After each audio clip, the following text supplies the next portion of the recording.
赶紧大汉又效美，一摆过一摆，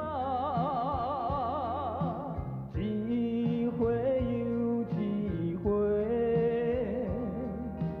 总是一句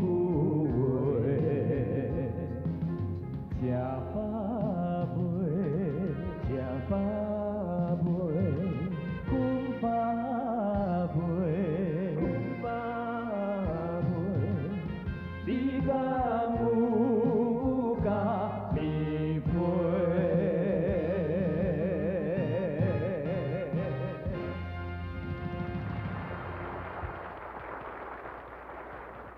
各位观众朋友，大家好！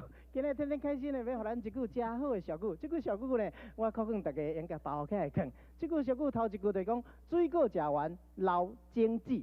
啊，我咧讲这句嘛，应包起来讲。金矿骨骨吼，嘛会山崩地裂。你讲的话拢要用包起来藏啊？但我讲的你唔免包起来藏，我讲的你较长的步。大某娶了娶细姨，娶某娶了新相生，人讲饲囝大汉要传宗基。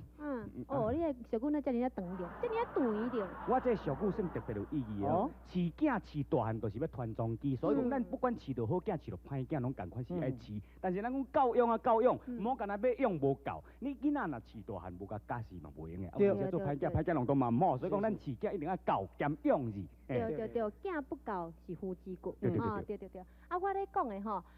金仔山骨骨嘛会山崩地裂的意思，就讲，比如讲咱有祖产吼留互咱，但是吼咱嘛袂用讲无爱叮当啊，嘛爱拍拼啊，安尼吼，唔才会讲即个祖产有法度安尼细传者直直流传落来啊。啊，你若讲吼要食唔讨趁，安尼祖产连面嘛互你开完。我知啦。你讲的意思就是讲较大缺水，安尼较都会打啦。对，对，我的意思嘛，差不多是安尼啦。但是我讲水果食完，迄籽唔通等迄条，咱只要甲留起来，刷得搁较静了后，伊就开花搁结果，安尼咱共款有水果通好食。算讲今日三个拢咧讲这传宗接代的啦。对。你拄仔讲迄，我还加一条了。什么叫观众朋友都要包起来？我叫是讲你食啊，剩的籽才要叫人打包转去。哦，白讲啊，人的意思就是讲细传细拢有水果通好食的意思啦。所以应该咱做人都爱。咦。听的才有底。